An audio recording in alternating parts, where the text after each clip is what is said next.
अब किसी का दाखिल खारिज रिजेक्ट नहीं होगा। क्यों नहीं होगा, कैसे नहीं होगा, इस वीडियो में पूरी जानकारी देने वाले हैं। साथ ही साथ आपको घूसखोरी के बारे में भी जागरूक करना चाहेंगे।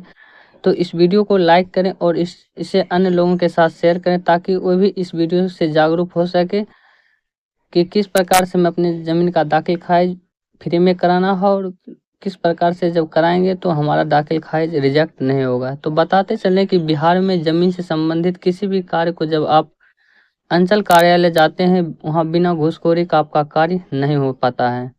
जैसा कि अगर आप दाखिल खारिज करवाने जाते हैं, यानी जब ज़मीन रजिस्ट्री, डीड पेपर निकाल रहे हैं या कवाला निकाल रहे हैं या खतियान निकाल रहे हैं या रसीद नहीं कट रहा है, यानी कि आपका जो रसीद पे जीरो शो हो रहा है, रकबा शो नहीं कर रहा है और खाता खेसरा शो नहीं कर रहा है, हर जगह आपको रिश्वत की मांग चल रही है। आपको रजिस्टर 2 देखना है तो उसमें भी आपको रिश्वत देना ही पड़ेगा, तभी आपका कार्य अंचल से किया जाएगा। इसकी पूरी जानकारी आगे वीडियो के माध्यम से हम आप तक पहुंचाने वाले हैं। तो चैनल पर अभी नए हैं तो चैनल को सब्सक्राइब भी कर लें ताकि इसी तरह की और भी वीडियो आपको सबसे पहले पहुंच सके। तो सबसे पहले समझते हैं कि दाखिल खारिज आपका रिजेक्ट क्यों होता है। अगर आप दाखिल खारिज करवा रहे हैं तो आपको रिजेक्ट नहीं होगा। सावधान आप पहले हो जाएं। अगर आप ज़मीन भी खरीद रहे हैं तो आप इस वीडियो को ज़रूर देखें कि ज़मीन खरीदने से पहले क्या करना चाहिए। अगर आप दाखिल खारिज के लिए ऑनलाइन आवेदन देते हैं तो आपका आवेदन यानी कि दाखिल खारिज रिजेक्ट नहीं होगा। इसके लिए आपको कौन सा तरीका अपनाना है, जिसके बारे में विस्तार से जानकारी हम देने वाले हैं। आपको अब कहीं भी कोई प्रॉब्लम नहीं होने वाला है। मान लीजिए कि 3 भाई हैं, राम, श्याम और गोपाल। तो राम ने ज़मीन खरीदा या उसका खतियानी ज़मीन है राम का, और राम ने उस ज़मीन को श्याम के बेच दिया, श्याम के पास बेच दिया, और फिर श्याम ने उस ज़मीन को क्या किया, गोपाल के यहाँ बेच दिया। देखिए यहाँ पे जो ज़मीन है उसके राम के खतियानी है, तो यहाँ पे क्या हो रहा है कि राम श्याम को बेच दिया, श्याम गोपाल को बेच दिया। मान लीजिए खतियानी ज़मीन बाप दादा का ज़मीन है और राम ने ज़मीन बेच दिया श्याम को, और श्याम ने उस ज़मीन को दाखिल खारिज नहीं करवाया, यानी मोटेशन नहीं करवाया। जब श्याम उस ज़मीन राम से खरीदा तो उसने मोटेशन नहीं करवाया।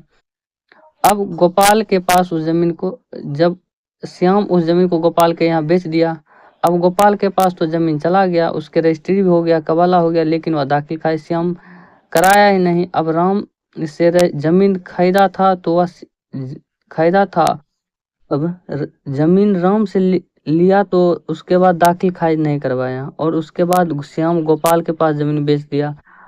जब गोपाल दाखिल खारिज के लिए रिक्वेस्ट लगाता है कि मान लीजिए दाखिल खारिज के लिए ऑनलाइन आवेदन अप्लाई करता है और उसका दाखिल खारिज रिजेक्ट हो जाता है।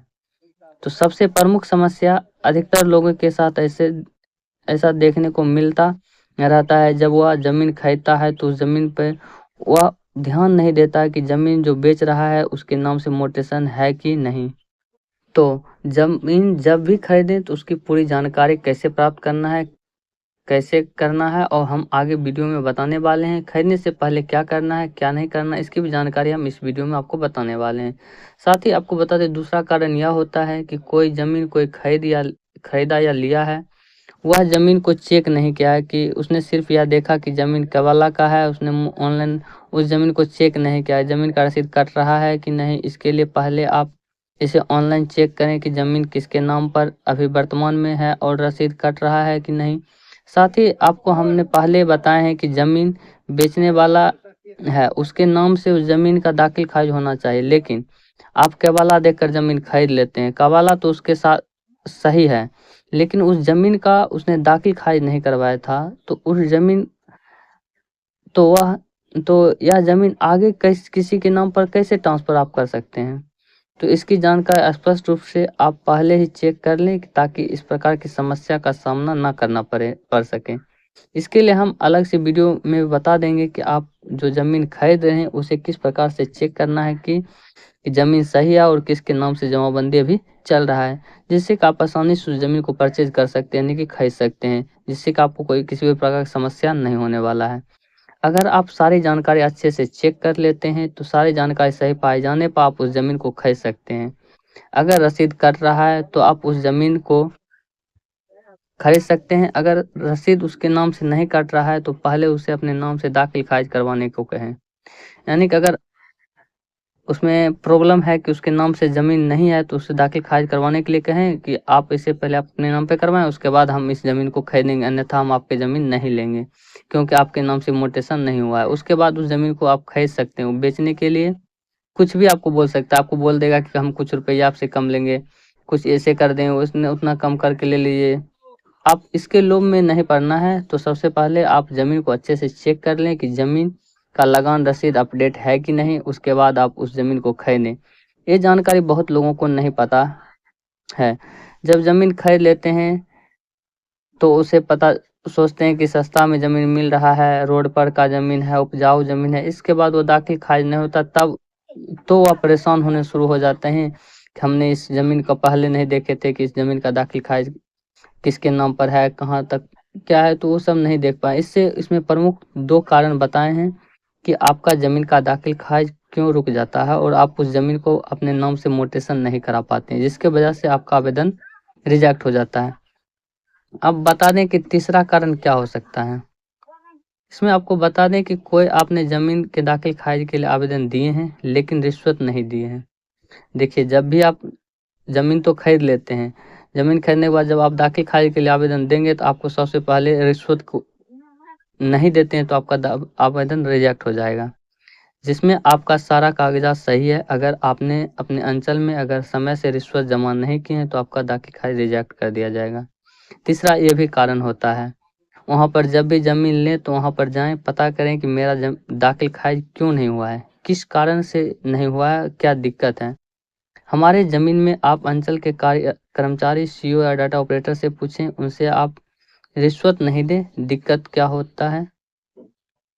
अगर आपके ज़मीन में कोई दिक्कत है, तो उससे उनसे पूछें कि क्या दिक्कत है, हम उसको समाधान करेंगे। अगर वो बताने से हिचकते हैं, तो इसके ऊपर कंप्लेन करें। आप सीओ अगर कर्मचारी प्रॉब्लम दे रहा है, तो आप सीओ के पास जाएँ, अगर सीओ प्रॉब्लम है, तो आप डीएम के पास कंप्लेन करें या अपने जिला के जिलाधिकारी के पास आवेदन दें कि मेरा दाखिल खारिज 2-3 महीने से अंचल में पड़ा हुआ है, उसके बाद अचानक से रिजेक्ट कर दिया गया। और वहाँ पर उसमें यह भी बता दें कि रिश्वत की माँग की जा रही थी, जब हमने नहीं जमा किया, तो यह आवेदन रिजेक्ट कर दिया गया। तब आपका दाखिल खारिज फ्री में हो जाएगा, नहीं तो दाखिल खारिज के लिए आपको मोटे रकम आपसे लिए जाएँगे। इसका खुलकर विरोध करें, आपको दाखिल खारिज के लिए मोटे रकम नहीं, फ्री में दाखिल खारिज सरकार के द्वारा किया जा रहा है। इसमें किसी भी तरह की रिश्वत जो है सरकार की ओर से नहीं लिया जा रहा है, जो आपको कर्मचारी के द्वारा ही आपको रिश्वत लिया जा रहा है। सरकार के द्वारा आप लोगों के लिए जब आप दाखिल खारिज का आवेदन करते हैं और आपका सारी जानकारी सही है कि नहीं, अगर त्रुटि है तो उसे बताएँ कि क्या कारण है, हम आपका दाखिल खारिज रिजेक्ट कर सकते हैं। आपको वहाँ कागज़ात दिखाने का समय दिया जाता है अंचल कार्यालय में, लेकिन वहाँ का कर्मचारी, सीओ और डाटा ऑपरेटर जो है आपको बताते नहीं हैं और अचानक से क्या करते हैं, रिजेक्ट करते हैं। लेकिन आप लोग इसे रिश्वत देते हैं और आप सोचते हैं कि जल्दी काम हो जाएगा, कौन परेशानी झेलेगा, इतना दौड़ते फिरते रहना है। इसके लिए आप क्या करते हैं, रिश्वत दें, मगर रिश्वत आपको नहीं देना है, आपको कंप्लेन करना, आप उससे लड़िए। क्यों दें उसको 10,000 रुपये, 20,000 रुपये? तो इसके लिए आप उसे रिश्वत के बदले उसे पूछिए कि किस कारण से रिजेक्ट किए हैं। अगर आपको बताने से पीछे हटते हैं, तो तुरंत उसको लिखित आवेदन आप दे सकते हैं। अगर आपसे कर्मचारी में पैसा मांगे, तो सीओ के पास आवेदन दें। अगर सीओ नहीं सुन रहा है, तो आप इसका कंप्लेन जिलाधिकारी को दे सकते हैं। इससे आपका दाखिल खारिज फ्री में हो जाएगा। जब तक आप उससे सवाल नहीं करेंगे, तब तक आपका दाखिल खारिज फ्री में नहीं होने वाला है। आपसे मोटे रकम की मांग की जाएगी, जिससे कि आप उसे दे तो देंगे, देने से आप लोग हिचकते नहीं हैं। आप इसे खुलकर विरोध करें कि दाखिल खारिज के लिए हमें ऑनलाइन किसी भी तरह का रिश्वत नहीं देना है। अगर आप दाखिल खारिज के लिए ऑनलाइन आवेदन दिए हैं, तो आपकी सारी जानकारी सही है, तो फिर भी आपका आवेदन रिजेक्ट हो जाता है। आप गए अंचल में, वहाँ जाकर पूछते हैं कि हमारा दाखिल खारिज अभी तक नहीं हुआ है, तो अंचल कर्मचारी आपको बोलेंगे कि अभी नहीं हुआ है, अभी कुछ समय लगेगा, इसमें कुछ आपका बेटा शनाख्त नहीं है बना है, बाप लिखा है ज़मीन, बहुत सारा बहाना बनाना शुरू कर देगा और आपका ज़मीन को क्या करेगा, जो आप दाखिल खारिज के लिए आवेदन दे उसको आप वहाँ से रिजेक्ट कर दिया जाएगा। तो फिर आप सोचेंगे कि इसको किस प्रकार से हमें दाखिल खारिज कराना है, तो फिर आप क्या करेंगे कि कहाँ जाएँ, तो वहाँ पर आपको वहीं पर दलाल बोलेगा कि कुछ ले देकर काम करवा देते हैं। अगर सहमत हैं, तो आप इसे दीजिए इतना रुपया, हम आपका काम करवा देंगे, आपको कोई भी किसी भी तरह का परेशानी नहीं होगा। तो आप भी सोचते हैं कि कौन बार-बार अंचल का चक्कर लगाएगा, कुछ ले देकर काम करवा लेते हैं। आप उसे रिश्वत दे देंगे तो आपका दाखिल खारिज तुरंत हो जाएगा। ये कैसे होता है, आपने कभी सोचा है? अगर और आपका ऑब्जेक्शन भी नहीं है तो फिर भी आपको वहाँ रिश्वत देना पड़ जाता है। बिना रिश्वत का आपको वहाँ कार्य नहीं होने वाला है। यही अभी बिहार के अंचल कार्यालय में चल रहा है। साथ ही आपको बता दें कि अगर आपको अंचल में किसी भी प्रकार का कार्य करवाने जाते, चाहे आप जाति या निवास प्रमाण पत्र बनवाना चाहते हैं, या मृत्यु प्रमाण पत्र, जन्म प्रमाण पत्र या ओबीसी, एनसीएल, किसी भी तरह के आपको कार्य करवाना है तो आपको बिना रिश्वत का तुरंत कार्य नहीं होने वाला है। जैसा कि आपको समय दिया जाएगा, अगर आप जाति अप्लाई करते हैं उसमें 10 दिन का समय रहता है, एनसीएल अप्लाई कीजिए उसमें 1 मंथ का समय रहता है। आपको फॉर्म भरना है, किसी भी अन्य कार्य में आपको लगाना है तो आपको 1 मंथ वेट कीजिएगा। आप सोचिएगा कि मेरा भी काम जल्दी हो जाए, तो आप इसके लिए आप क्या करते हैं, आप उनसे बोलिएगा कि काम कर दो तो बोलेंगे कि नहीं हो पाएगा, हम आपका काम करेंगे, ढेर सारा डाटा पड़ा हुआ है, इसको हम करेंगे कि आपका काम करें। अगर कुछ ले दे के काम करवाते हैं तो आपका काम हो जाएगा। बिना रिश्वत के आपका काम नहीं होने वाला। अगर आपको इस कागजात की जरूरत है, आप उसे बनाने जाते हैं तो आपको बोला जाएगा कि आप इतने दिन में या काम हो जाएगा, 10 दिनों के बाद हो जाएगा, आप निकाल लीजिएगा। लेकिन आपको जरूरत 2 दिन के अंदर है तो आपको कार्य बिना रिश्वत के नहीं होगा, तब आप रिश्वत दे देते हैं तो वह काम आपका तुरंत हो जाएगा। 1 घंटा के बाद वो हो जाएगा कि लीजिए आपका काम हो गया, आप अपना निकाल लीजिए। अगर आप रिश्वत नहीं देंगे तो आपका काम जितना समय दिखा रहा है उसी के समय पर होगा। जैसे 10 दिन दिखा रहा है तो 10 दिन के बाद ही होगा, उससे पहले होने वाला नहीं है। जैसा कि जाति, आय, निवास आपको 10 दिनों में बनेगा, और ओबीसी आपको आवेदन किए तो वह 1 महीने के बाद बनेगा, और रिश्वत देते हैं तो 1 दिन में बन जाएगा, घंटों में बन जाएगा। इस प्रकार का कार्य वर्तमान समय में अंचल कार्यालय में भी चल रहा है। या एक अंचल का व्यापार सा बन गया है कि आम पब्लिक से कैसे लूटा जाए, किस प्रकार से उसे दाखिल खारिज के नाम पर, रसीद कटवाने के नाम पर, जमीन के जो अपडेट नहीं है उसको अपडेट करवाना है, रकबा शो नहीं कर रहा है। बहुत सारी समस्या आपको दाखिल खारिज, यानी कि जो भी कार्य आपको अंचल कार्यालय से करवाना है उसके लिए आपको पहले रिश्वत जमा करना पड़ेगा। जब आप उसे रिश्वत दे देते हैं तो आपका कार्य हो जाएगा, अन्यथा आपका कार्य नहीं हो पाएगा क्योंकि आपने उसे रिश्वत नहीं दिए हैं। आपका कार्य रिजेक्ट हो जाएगा या पेंडिंग में पड़ा रहेगा। अंचल कार्यालय में कौन देखने वाला है उसको कि, लेकिन सरकार इसके लिए भी सख्त है, मगर सरकार ऊपर सख्त है, नीचे क्या कार्य हो रहा है इसके लिए कोई जिम्मेवार नहीं है। तो इसके लिए आपको जिम्मेवार बनना है, आपको अपडेट होना पड़ेगा कि किस प्रकार से हम अपना काम को अपने से करवाएं। जब आप अपने से उस काम को करवाएंगे तो आपका काम डेफिनेटली अच्छे से हो जाएगा। उसके लिए किसी प्रकार का आपको कोई खर्चा नहीं देना पड़ेगा। आप अंचल कार्यालय जाते हैं, 1 दिन जाएंगे, दूसरे दिन बोलेंगे कौन जाएगा इतना दिन। जब आप डेली उस कार्य को करने नहीं जा सकते हैं तो इसके लिए आप क्या करते हैं, रिश्वत दे देते हैं। मगर आपको रिश्वत नहीं देना है, आपको उस कार्य को करवाने के लिए क्या करना है इसकी जानकारी लेना है। कि जैसे दाखिल खारिज रिजेक्ट हुआ तो आपको हमको बताए हैं कि किस प्रकार से आपको पता करना है कि क्यों हुआ है और किस कारण से आपने हमारा दाखिल खारिज रिजेक्ट किया। बहुत सारे कारण आप उनसे पूछ सकते हैं, लेकिन आप वो तो करते नहीं हैं। आप लोग सोचते हैं कि जल्दी से मेरा काम हो जाएगा, जमीन लिए 5 लाख के यहाँ 10,000 ना लग रहा है, 10,000 दे के काम करवा लेते हैं। आप सोचिए जरा कि 10,000 आप दे रहे हैं तो फिर दूसरा आदमी आएगा उससे भी 10 से 20 लेगा। जिस हिसाब से जमीन रहता है, जैसे कोई 10 कट्ठा करता है, कोई 5 कट्ठा, इस प्रकार से जमीन रहता है तो उसको अलग अलग रुपया आपसे लोगों से डिमांड किया जाएगा कि अंचल कार्यालय आप इतना रुपया जमा करें तो आपका आवेदन को हम फॉरवर्ड कर देंगे, आपका जो दाखिल खारिज यानी मोटेशन का कार्य सफलतापूर्वक हो जाएगा, अच्छे से हो जाएगा। लेकिन इसके लिए आप रिश्वत के बदले आप उससे पूछिए कि क्या कारण है, कहाँ हमने गलती की है और किस कारण से आपने हमारा आवेदन को रिजेक्ट किया है। तो आप अपने ज़मीन को दाखिल खारिज आसानी से करवा सकते हैं। और जागरूक बने, और जागरूकता को आगे फैलाने के लिए इस वीडियो को आगे दोस्तों के साथ शेयर करें। जो आपके अन्य ग्रुप हैं उसमें भी आप इसे भेज सकते हैं, जिससे कि उसे भी इस तरह की जानकारी मिल सके कि किस प्रकार से हम अपने ज़मीन के दाखिल खारिज को बिना किसी रिश्वत, यानी कि आपको अंचल में किसी भी कार्य को करवाना है तो अगर सीओ से मिलना है डायरेक्ट सीओ से मिलिए कि हमारा काम नहीं हो रहा है, वृद्धा पेंशन रुक गया उसको जाके मिलिए, कुछ भी काम है जाके मिल लीजिए उनसे। तो इस प्रकार से आप उस काम को क्या कर आसानी से करवा सकते हैं, अन्यथा आपका कार्य पेंडिंग में पड़ा रहेगा और आप उस कार्य को नहीं करवा सकते हैं। अभी से ही प्रकाशित कर रहे हैं विशेष सर्वेक्षण के बारे में। इसके अतिरिक्त डिजिटल माध्यम से भी जानकारी प्राप्त की जा सकती है। जैसे बिहार सर्वे ट्रैकर नाम का एक मोबाइल एप्लीकेशन है, वो मोबाइल एप्लीकेशन प्ले स्टोर पे है, एंड्रॉयड पे चलता है।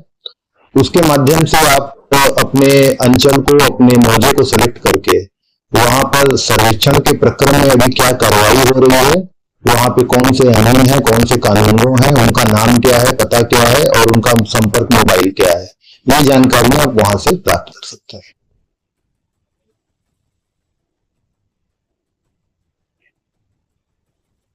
एक अच्छी बात यह है कि ये पूरा का पूरा जो कार्यक्रम है वो पूरा का पूरा ही डिजिटल मोड में ही चल रहा है। मतलब कोई भी रिकॉर्ड ऐसा नहीं है जो कि डिजिटली उसको कैप्चर नहीं किया जा रहा हो।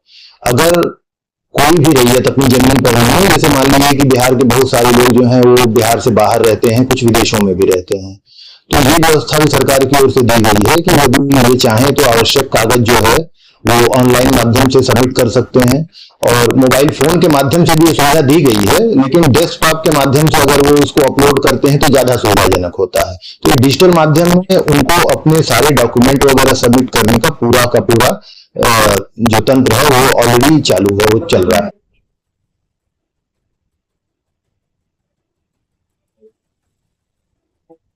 देखिए, सबसे जरूरी है कि अगर आप रैयत हैं तो आपको अपनी जमीन के बारे में 4 इंफॉर्मेशन होनी चाहिए। पहला, उसका खाता क्या है, उसका खसरा क्या है, उसकी चौहद्दी क्या है और उसका रकबा क्या है। ये 4 आइटम हर व्यक्ति को, हर रैयत को अपनी जमीन के बारे में पता होना चाहिए।